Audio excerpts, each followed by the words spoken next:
I mean, for me, until I started looking at it, say 5 or 6 years ago, I didn't understand the whole system of what nature actually does and all that, because no one's ever out there to tell you. Like that's the, you don't learn it at school. I mean, if you go to become an agronomist or something like that and study it, the chemical companies are in behind the universities teaching it, so they're always feeding them their information. So you're really in a bit of a jam as far as, you know, you've got to come back to things like Christine Jones's stuff and all that, you know, Gabe Brown's, all those people in the world that have done that sort of stuff, that to actually get the information you really need. Yeah, and that's what I find. Well, actually, I'll ask you a question. So with this, how did you get involved with the multi-species? I mean, I'd seen stuff of Gabe's and that, so certainly through some of those YouTube kind of videos and that, became aware of it. And then my sister Jenny, she actually made contact with Christine, and through that whole process, I guess that's what started that thing happening in Toowoomba. So it was then just a few conversations, emails back and forwards in that line that kind of started the process for us this year. I mean, I was keen to do it a few years ago, but never really had the season to do it in. So it was a case of, this was a year where we had some moisture, had a bit of a chance of actually getting somewhere. And so yeah, that's why we've ended up where we have this year. And then obviously with Paul, he got the seed organised for us. So initially it was a bit of a battle to try and get you know, all the ducks to line up as far as where to get the seed from, what was sort of the right stuff. Not that I'm saying we got this right at all, but to get those things all happening and working, it was kind of the year that it sort of all fell into place for us, I suppose. So yeah, that's what got us started. Initially was, I guess, my sister's contact with Christine, but then from there on, yeah, just obviously, you know, had wanted to make it all happen going forward for a number of years, but just the seasons really hadn't allowed it to work. So. And how do you feel now that I mean, this is a pretty successful crop. Yeah, for sure. Yeah, and that's only season driven. I mean, we've had a really good start to the year, so I think for 6 weeks in a row we had rain every Friday, you know, which is very unusual to get. It wasn't big rain, like 10 and 12 and 15 mils sort of stuff, but enough to kick things along and really, you know, if we couldn't make this crop work this year, then I'm not sure when it ever would work, you know. So that's been good to see the success of it. And obviously knowing what it can do in a good year, well then, you know, if it doesn't do so well in a bad year, you know, it's not the crop scenario, it's just the season that's driven the problems, you know. Yeah. And were you quite surprised with the variety that has come up? Because I know some people have trouble getting all of the varieties up. Yeah, definitely, yeah. So this was a 12 species mix, and we reckon we've got 11 of the 12 up. Chicory's probably the only thing that we weren't too successful at getting up.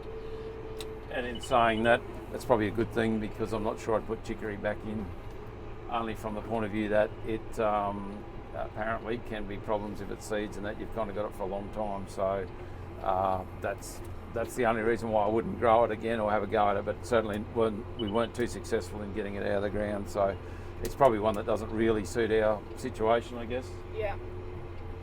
Like buckwheat went fine, but obviously got frosted. We got a pretty savage frost on it when it was up, you know, a foot or so high, and it was certainly protected in the crop in the canopy here, but it's the one thing that didn't really survive the frost too well. So it's not, you know, you can't find it easily in the crop at the moment anyway. So, but otherwise, all other things I think have done quite well.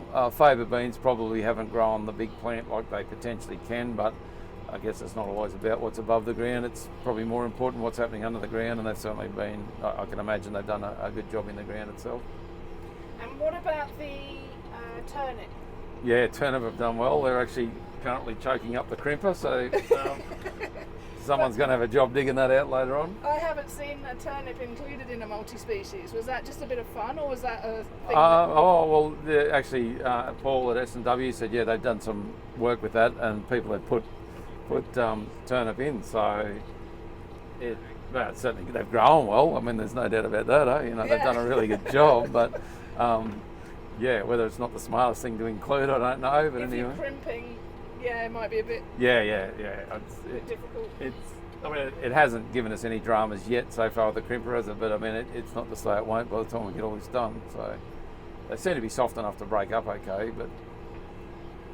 So that's the thing, though. If you would you choose to have livestock in here?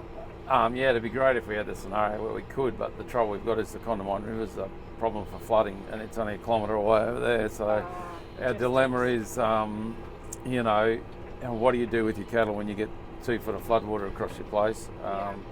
So I know our neighbour does. Our neighbour's got them along the river there, but when the floods come, he has to move them out and get them to high ground. So it's not always ideal. So yeah, we haven't gone down that path. I mean, it would be great to, because everything I understand about this whole soil health thing is that the sooner you can get animals into the system, the better. But so would you be open for sort of adjusting? Yeah, look, I guess it's a possibility. It's certainly not something we'd think of straight away, but if somebody came knocking on your door, though, it's a possibility. Yeah, I guess it's something. The biggest issue is bringing weeds onto the place. It's something we're pretty careful with from the point of view of growing seed.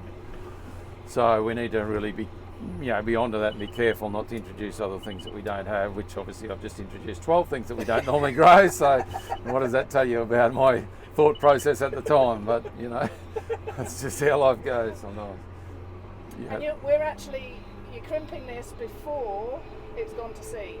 Yeah, that's the aim. Yep. So we've certainly got triticale flowering, and all the brassicas are flowering, but hopefully anything that is starting to full grown is still immature enough that it's not going to be an issue going forward. Yeah. So as long as the crimper does its job, then hopefully we stop anything actually going through to mature seed. So, but I'm not sure how we're going to go where the crop's quite thin and hasn't really done as good a job because of being too wet for most of the season. A lot of those plants aren't probably mature enough to die properly with the crimping, so just not sure how that's going to leave us. But anyway, we'll know in a month or two, I guess. And what are your plans? Because this is all trialling for you, isn't it? Yep, absolutely, yeah. Yep. So back into this with a summer crop, multi-species again if we get the moisture. And we're just going to keep with this 17 hectares that we've got in that crop this year. We're just going to keep going with that and do as many multi-species as we can over the next 2, 3, 4 years, until we really start to notice some difference with the ground and with water holding ability and all that sort of thing. And obviously then once we know that we're onto something, we'll then try and roll it out right throughout the whole place. So some people would say, well, where's your profit in that? If you're going to put this over to cover crops for 4 years, that's a fair bit of hit, really, isn't it? Yeah, definitely, yeah. So that's always a consideration, but we kind of figure if we can't afford to take this out and try things differently, then we probably shouldn't be farming. So no doubt it's a hit, but if we don't give it a go, we'll never know. And going forward, but I am keen to try multi-species crops that also have a cash crop included in that we can harvest, so that we can try and get some cash happening in the process, as well as growing that diversity of things and seeing if we can actually really improve the soil. So yeah, that's going to be something that's certainly we'll learn along the way, I guess, and we'll no doubt make plenty of mistakes, but if we can see an opportunity to grow a cash crop as well as have something beneath that's going to do us some good, well, I think it's well worth going down that path. Yeah, and that's the different way of looking at it is, you might not have any profit as in financial profit, but there is so much more profit that's happening. Hopefully. So the whole moisture retention and what's actually happening to your soil. Yep, the shading and just the nutrients and the whole big picture. Exudates and all of what they're doing in the soil, and it's definitely not just the cash you put in the bank at the end of the day. It's hopefully something you're putting in the bank in the soil, and that's hopefully will reward us long term going forward. So after your 4 years, are you going to go back to the monoculture then if you've tried the cash multi-species crop? Not necessarily, unless it doesn't work as a multi-species with a cash crop. So we've trialled some lucerne in with wheat this year on another property. I'm not so sure it's the most successful thing to do, but certainly the lucerne's going okay, but maybe there's better things to put in with the wheat in future.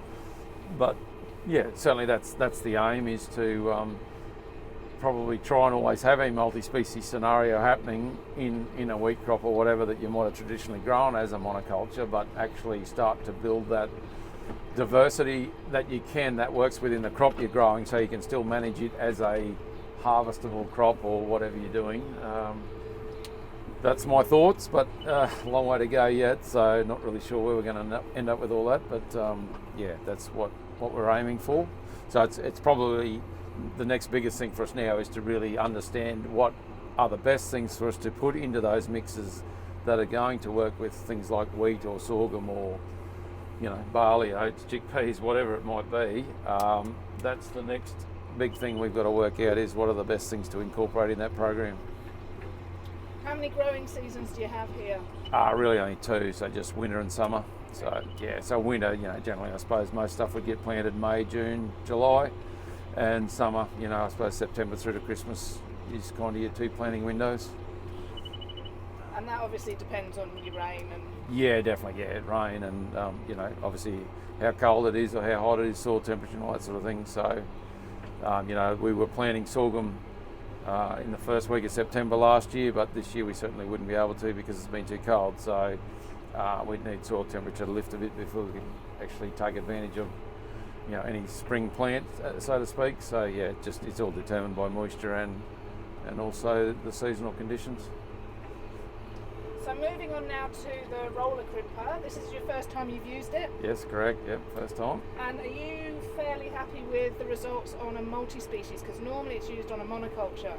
Okay, yeah, right, yeah. So no, definitely happy so far, especially where the crop is really thick and has grown really well. I think it's done a magic job. It's not doing as good a job where it's thinner, but I guess that's not the fault of the crimper. That's the fault of the crop that we haven't been able to achieve where it's been too wet. So.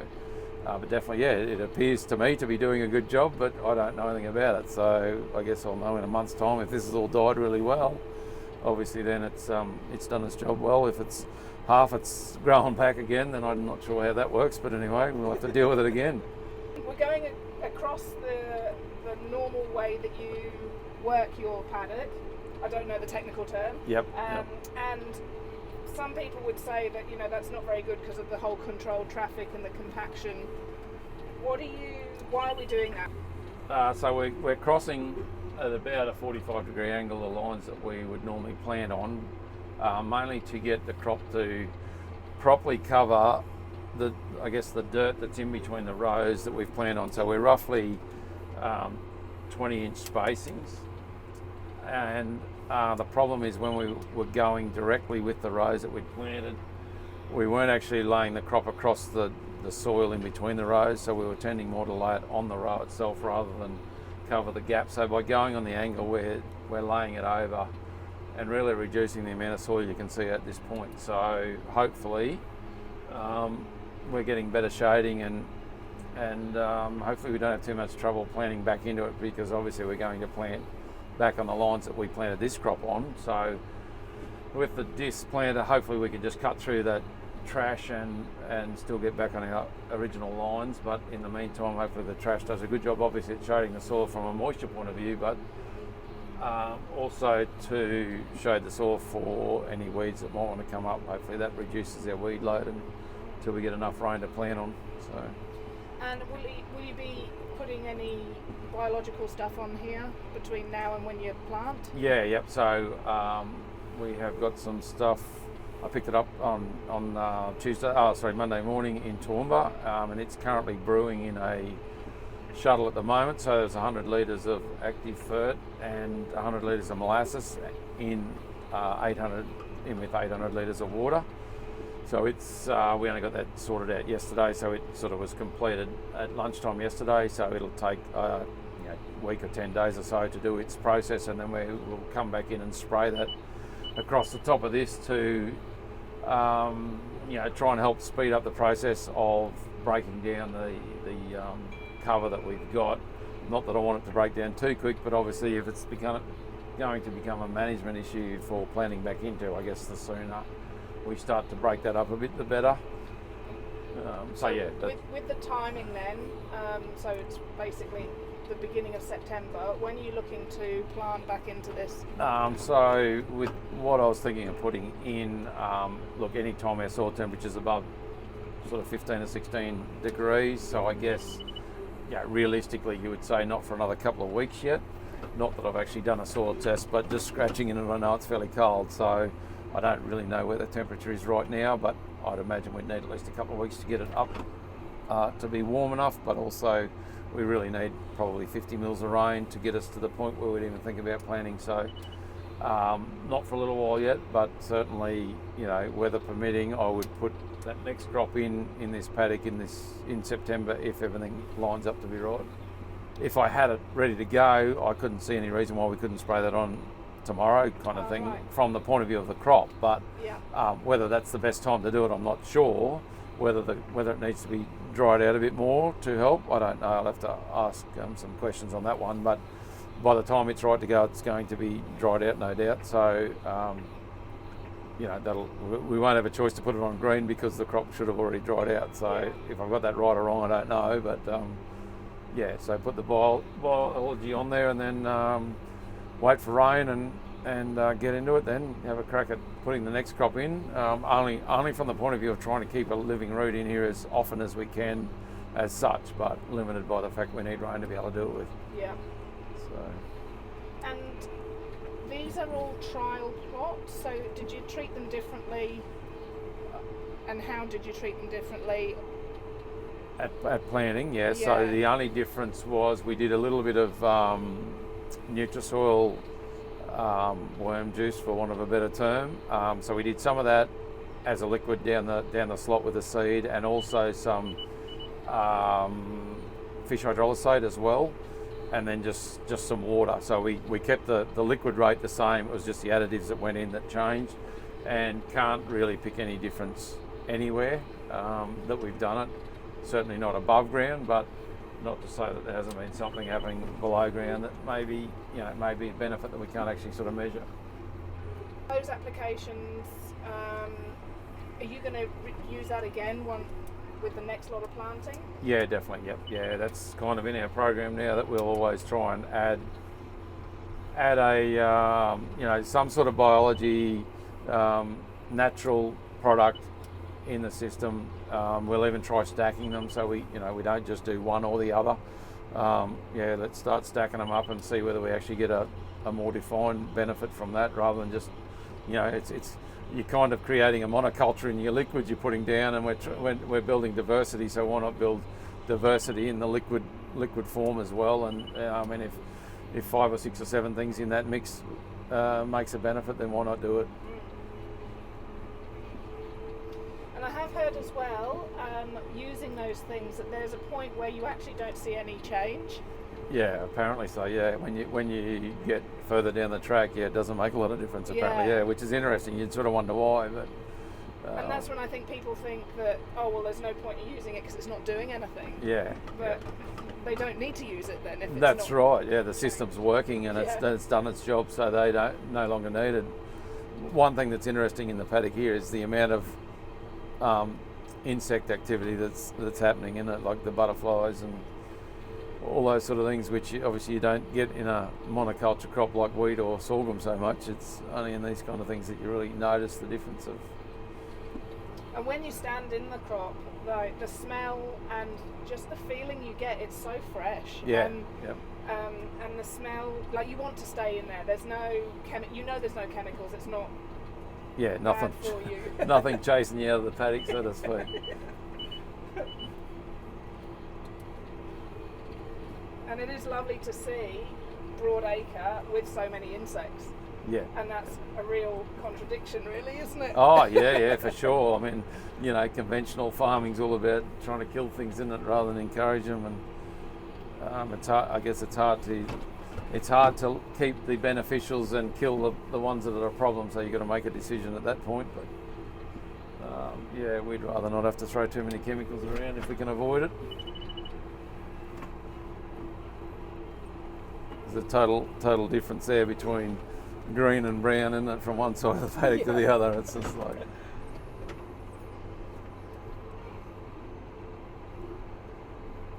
Yeah, I love it though. I love the fact that you can. It's just such a definite thing that you can see.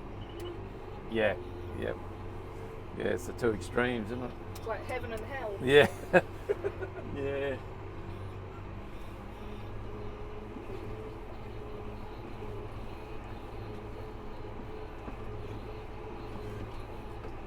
So from your point of view and your experience, have you seen crops similar to this and the mass of material that's there? Does this compare? Is it? Well, funnily enough, this is actually my first real life encounter. Yeah, right. I've been in plenty of conferences and seen photos and videos and things. I heard people talking about it, but and I did try and grow my little patch of multi-species, and only canola came up. Yeah, right. I learned off Marcia that it's because brassicas like bacteria dominated soil, and of course mine's really compacted and which we are here too. Yeah, so that's why it's no trouble to get them up and going. Yeah, but it feels good here.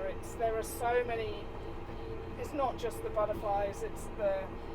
There's different ranges of insects, and the bees are here. Yep. And there's moisture, of course. There's a lot of moisture, but the soil's dry.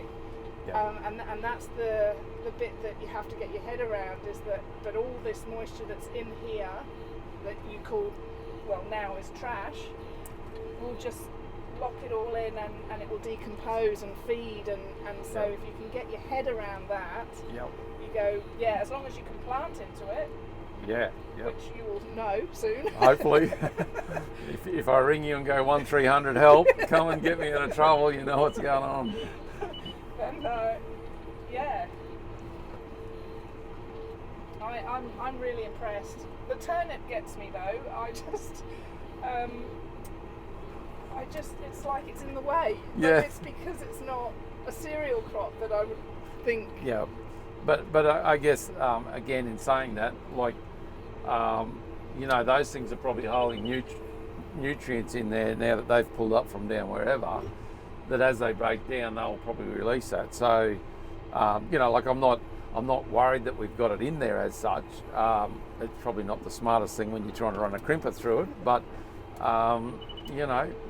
look, all plants do their thing, don't they? So the fact that they've done whatever to the soil that they've done, and if the radish and the turnip can release whatever they've collected back into the soil, I guess it's always a good thing.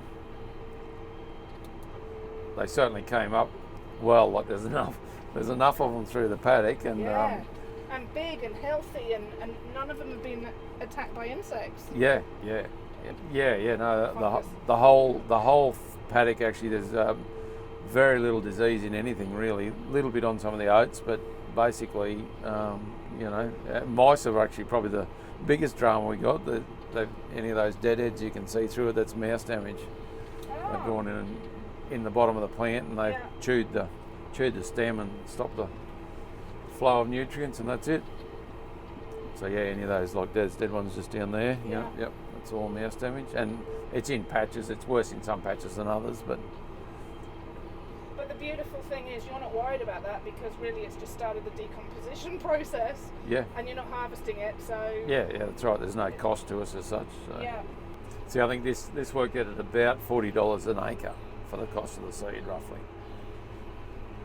It was, we planted 20 kilos a hectare, and the mix was just under $5 a kilo for the average of the mix. So, 100, just under $100 a hectare, so $40 an acre about. So is that okay? Like. I mean, like wheat. I guess conventional wheat would be 60. So conventional wheat, so it's probably $15 an acre, as against, so say $37 a hectare, as against 100 a hectare, or 40, so. So with that then, it sort of stings when only half your multi-species has germinated. Yeah, definitely. Yeah. So I guess realistically, it's probably not quite 2.5 times as expensive to plant this as it was to plant wheat. Yeah. In the same thing.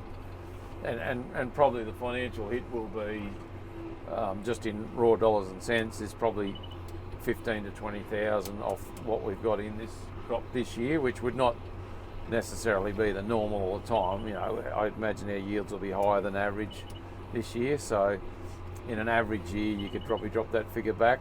You might only be, 12 to 15,000, not 15 to 20. But anyway, hopefully we've put $21,000 back in the bank in the soil. There you go.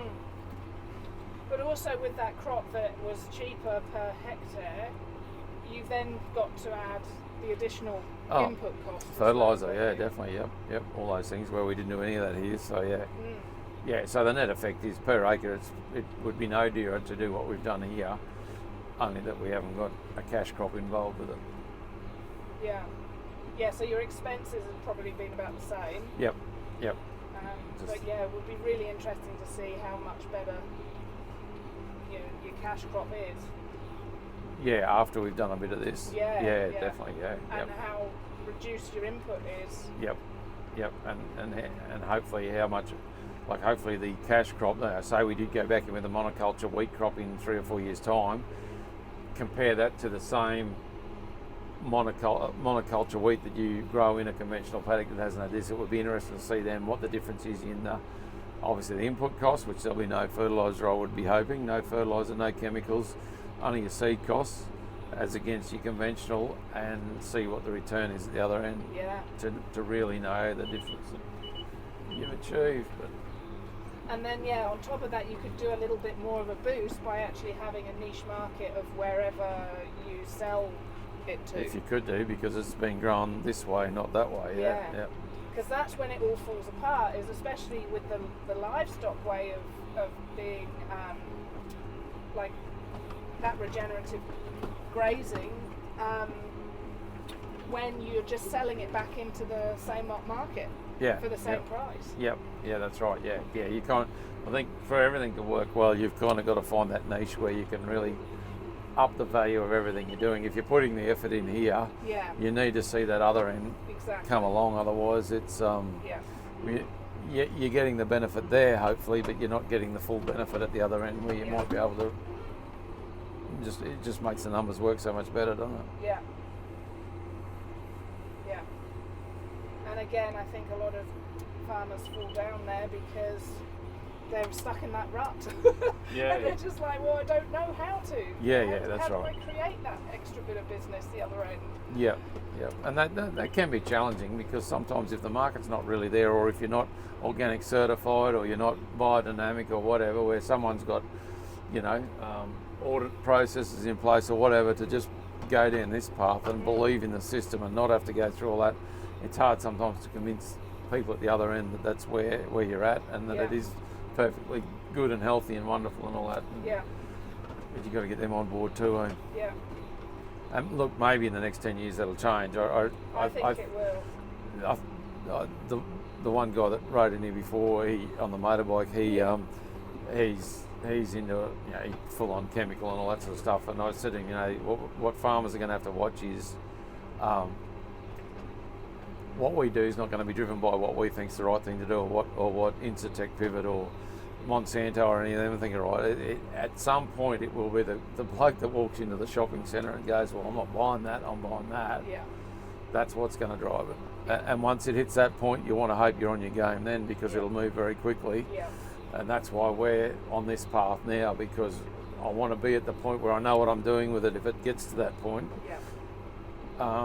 That I'm there to take advantage of it full on, rather than be trying to play catch up 10 years time. Yeah.